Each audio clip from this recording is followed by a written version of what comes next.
리걸마인드 연구소입니다. 문재인 청와대 대통령이 남재철 기상청장을 해임했습니다. 언론에서는 이것을 두고 경질, 전격 교체 이렇게 표현했습니다. 2018년 8월 26일 뉴스 문구에서 알 수 있듯이 이 표현은 다음과 같은 의미를 지니고 있습니다.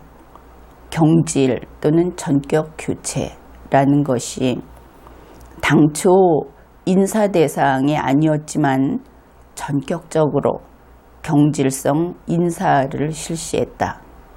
그런 뜻이 되는 것입니다. 결국 이 전격 교체 혹은 경질성이라고 하는 이 표현에는 그 당사자가 충격을 받게 하는 방법으로 쫓아내는 것을 가리킨다 하는 것을 알 수 있습니다. 달리 이야기하면 자기가 직장이라고 생각을 하고 공무원이기는 하지만 아무것도 모른 채 월요일 아침에 출근을 했는데 자기 자리에 명패가 바뀌어 있든지 혹은 의자를 빼어버린 그런 경우가 되는 겁니다. 당사자로서는 충격이 대단하겠죠. 그와 같은 예는 과거에도 있었습니다. 유진용 문화체육관광부 장관은 해외에서 느닷없이 해임 통보를 받았다고 합니다. 깜짝 놀랐겠지요. 또 허태열 비서실장은 2013년 여름 휴가 기간에, 그러니까 대통령이 휴가를 가서 명령권자가 없다고 생각하는 그 기간에 청와대를 지키고 있다가 짐 싸라 하는 통보를 받았다고 합니다. 역시 대단한 충격이었을 겁니다. 이것은 2015년 2월 13일 경향신문의 보도입니다. 결국 이러한 방식의 해임, 앞에서 소개한 바와 같은 그런 사례들, 그런 것은 다음과 같이 그 내용을 요약할 수 있습니다. 대통령이 특정 공무원을 해임했다. 그런데 왜 해임했느냐 하면은 충성하지 않아서 해임했다. 이렇게 되겠죠. 충성이라고 하면 여러분은 쉽게 그 의미가 다가오지 않을 겁니다. 다시 말해서 대통령은 모든 공무원을 신임하지요. 자신의 명령을 충실히 이행할 것이라고. 그런데 그 신임에 등을 돌렸다. 이것을 우리가 배신이라는 단어로 표기를 합니다. 다시 말해서 이 공무원들이 배신했다. 그렇기 때문에 전격적으로 이렇게 의자를 빼버리는 방식으로 내보냈다. 이렇게 보면 되겠습니다. 그러면은 대통령이 공무원에게 이런 식으로, 공무원을 이런 식으로 해임하는 것을 달리 표현하면 어떻게 볼 수 있는가? 비유하자면 나폴레옹이 소대장 한 명을 붙들고 너는 나를 배신했다고 하면서 때려 눕힌 것과 동일하다. 이렇게 볼 수 있습니다. 나폴레옹이 소대장하고 같이 둘이 링에 올라가서 글러브를 끼고 대결을 한 것이다. 이런 일이 일어나면 항상 나폴레옹이 이기게 되어 있습니다. 왜냐하면 이런 행위를 하는 사람이라면 혼자 링에 올라가는 것이 아니고 자기 패거리를 끌고 와서 집단적으로 상대방을 두들겨 패기 때문입니다. 문재인 청와대 대통령도 그랬던 것이지요. 문재인 청와대 대통령과 남재철 기상청장이 둘이 링에 올라간 겁니다. 그리고 문재인 패거리가 집단적으로 기상청장을 두들겨 팬 것이지요. 결과는 당연히 문재인 패거리 승리 이렇게 될 겁니다. 문재인이 이겼다. 그것이죠. 그런데 여기에서 유의할 것이 있습니다. 진짜 나폴레옹은 이러지 않는다는 것이지요. 그것이 중요합니다.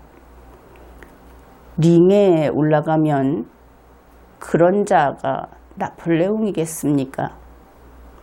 아니지요. 그것은 소대장일 겁니다. 링에 올라가면 이미 나폴레옹이 아닌 겁니다. 소대장하고 싸우기 위해서 올라가는 사람이라면. 따라서 문재인 청와대 대통령은 나폴레옹이 아니라 소대장인 것을 알 수 있습니다.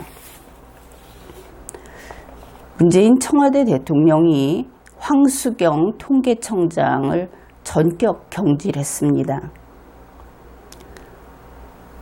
이와 관련해서 다음과 같은 뉴스를 볼 수 있었습니다. 왜 그런 일이 생겼는가 하는 부분에서 청와대는 이렇게 보는데 통계청은 왜 다르게 보느냐 하는 이야기가 나왔고, 청와대가 통계청에 공식 발표 자료 이외에 로우 데이터, 원자료 이것을 요구했다 하는 이야기가 나왔습니다. 통계청의 원자료를 요구한 부분은 리걸마인드 연구소 지난 강의에서 다룬 바 있습니다. 이 상황을 두고 보면 과거 진영 보건복지부 장관 때하고 흡사한 면이 또 있지요. 무릇 리더란, 지도자란 자기 팀에게 땀과 인내를 요구하기 마련입니다. 다시 말해서 리더의 편의, 리더의 자기 팀이 먼저 비단방석 위에 앉아서 밥그릇을 챙기고 있으면 일이 되지 않기 때문이죠. 그리고 리더의 팀원들, 리더의 주위에서 일을 하는 사람들, 그들은 또 자신들이 이렇게 땀을 흘리고 이렇게 인내하고 있다 하는 이야기를 국민들 앞에서 입도 뻥끗하면 안 됩니다. 그것을 생색을 낸다든지 또는 리더를 칭송하는 척하면서 그를 둘러싸고 같이 단상에 올라서려고 하면 안 되는 것이죠. 그러면 이 리더의 팀원들에게 보람은 무엇인가? 그들에게 분명히 보람은 있습니다. 그것은 더 나은 내일을 위해서 자기들이 직접 책임을 지면서 일을 하는 그런 팀의 일원이 된다는 것, 그것 자체가 보람인 것이죠. 결국 정치적인 신념을 추구하고 현실에 그것을 구현해 볼 수 있다고 하는 것이 그 무엇보다도 소중한 그런 보람일 것입니다. 리더의 팀원이라고 하는 사람들, 그들은 돈이나 자리나 혹은 나는 문팬이다고 하는 그런 팬심, 그것을 추구하는 것이 아닙니다. 그래서는 안 되는 것이죠. 리더는, 즉 지도자는 또한 국민이 자기를 비판할 수 없도록 국민의 입을 막으면 안 됩니다. 또한 자기들이 하는 일이 책 잡힐까 봐 국민이 사실을 볼 수 없도록 국민의 눈을 가리면 안 됩니다. 다시 말해서 지금 우리나라는 전자정부라고 하는데 전자정부의 자료를 가능한 한 많이 공개하는 것, 그것이 잘하는 일입니다. 그것은 아주 쉬운 일이고 우리가 평이한 말투로 그것을 표현하자면 문만 열어두면 되는 겁니다. 그렇다고 해서 이렇게 정보를 알려주겠다는 것을 빙자해서 홍보물을 제작하여 문재인을 칭송하는 것은 그것은 국민에 대한 배신이지요. 이렇게 국민의 눈속임을 한다든지 국민의 그 비판하는 목소리가 들리지 않게 한다든지 하는 이러한 거꾸로 된 일들을 해서는 안 되고, 리더는 국민의 요구사항이 있으면 국민이 원하는 수준이 가령 좀 높다면 그러면 자신의 팀을 채찍질해서 최선의 노력을 다해서 그 수준에 도달하도록 하여야 하는 겁니다. 그런데 문재인 청와대 대통령은 거꾸로 가고 있지요. 국민의 입을 막고 눈을 가리는데 열중하고 있는 겁니다. 이런 점에서 그는 확실히 리더가 아닌 것을 알 수 있습니다. 대통령이라고 하는 공무원은 이번 경우처럼 이런 통계청장 또는 보건복지부 장관, 이런 사람들이 있을 때 자신의 면전에서 이것은 나의 전문 분야이고 거기에 있어서 대통령 당신이 틀렸다, 이런 이야기를 할 수 있도록 해야 하는 겁니다. 리더는 부하에게 뒤쪽에서가 아니고 자기 앞에서 바로 리더 당신이 틀렸다, 틀렸으면 틀렸다고 말할 수 있게 해 주어야 하는 겁니다. 그런 면에서 문재인 청와대 대통령은 역시 리더가 아닙니다. 지도자가 아닌 것입니다. 문재인 청와대 대통령은 황수경 통계청장의 후임으로 강신욱 한국보건사회연구원 연구위원이었던 자를 임명했습니다. 강신욱이라는 사람은 빈곤정책, 소득분배 등이 전문이라고 합니다. 이와 관련해서 통계청장으로서 업무 능력이 부족하다는 평이 나오고 있습니다. 다시 말해서 실력이 없다, 그런 이야기가 나오고 있는 겁니다. 이 강신욱이라고 하는 새로 통계청장에 임명된 이 인물은 문재인 청와대 대통령에게 충성할 사람인 것은 분명하다, 그런 이야기 또한 나오고 있습니다.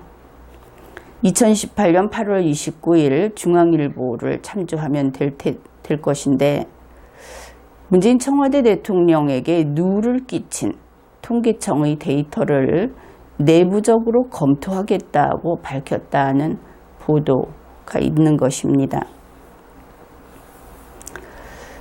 그리고 이렇게 실력이 없는 사람을 임명한 후에 그가 배신만 하지 않으면 계속 쓰는 정부, 그런 정부가 있다고 할 때 그러한 인사정책이 만일 정부 전반에 걸쳐서 행해지면 그런 정부는 특히 그렇게 하겠지요.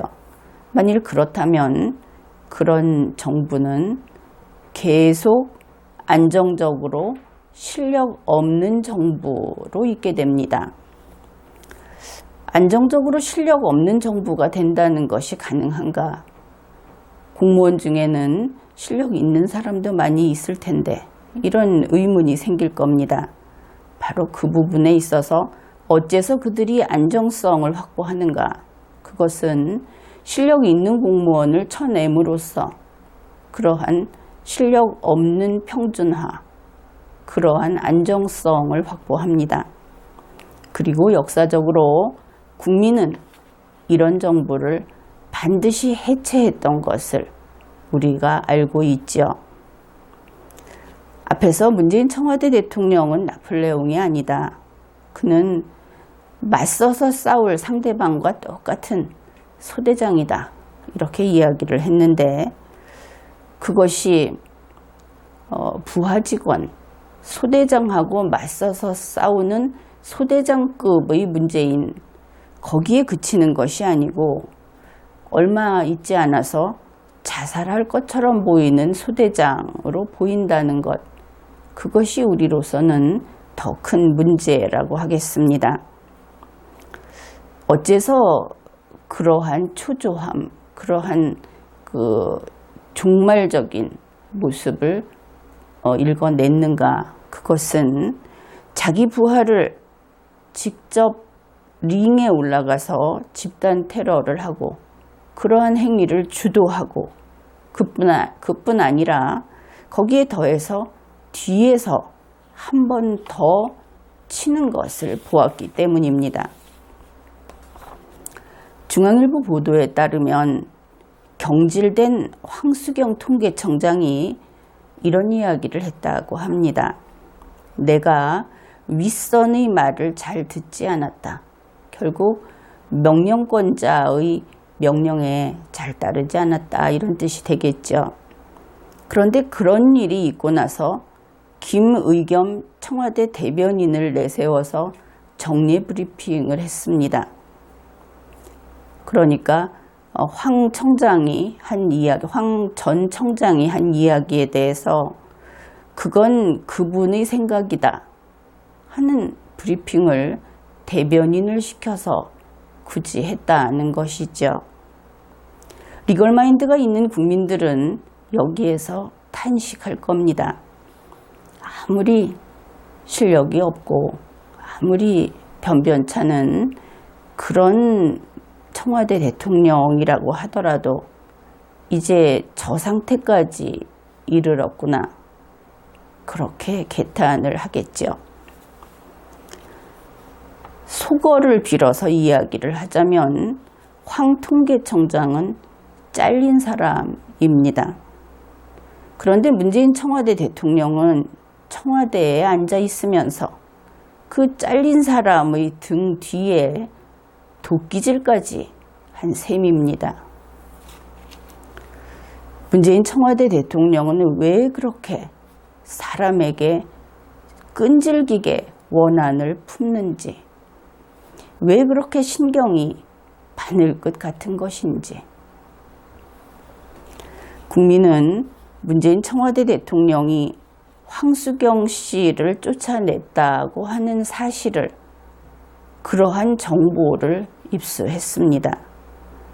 그런데 이러한 반응을 보았을 때 문재인 청와대 대통령의 속마음은 혹시 거꾸로 자기가 버림받았고 자기가 쫓겨났다고 인식하는 것인지, 그런 생각을 하게 되지요. 만일 그렇다면 자기가 부하를 그렇게 충격적으로 잘라버렸으면서 오히려 본인이 충격을 받고 본인이 쫓겨났다는 그런 원한을 품는 그런 사람은 어떤 사람인가? 그것은 더 이상 달아날 곳이 없는 궁지에 몰린 범죄자의 심리입니다. 이렇게 궁지에 몰린 범죄자는 자기의 죄를 덮으려고 더 큰 범죄를 저지르고, 그리고 스스로 불안감을 자꾸 가중시켜서 그러다 보면 오판을 하죠. 그래서 또 남을 해칩니다. 그리고 이런 식으로 뇌가 오작동하는 바람에 복수심만 증폭되는 것이죠. 정치인이 이런 지경에 이르게 되면 그러면 동지들은 다 떠나가고 적만, 원수만 점점 늘어갑니다. 이러한 상황을 지켜보는 우리 국민들은 문재인 탄핵이 가까워지고 있는 것을 깨닫게 됩니다. 그리고 그 필연성을 확신하게 되는 것이죠. 그런데 만일 문재인 청와대 대통령 자신도 이것을 느끼고 있다면 문재인 탄핵이라고 하는 거센 물살은 더욱 가속될 것입니다. 이번 회에는 여기까지 하겠습니다.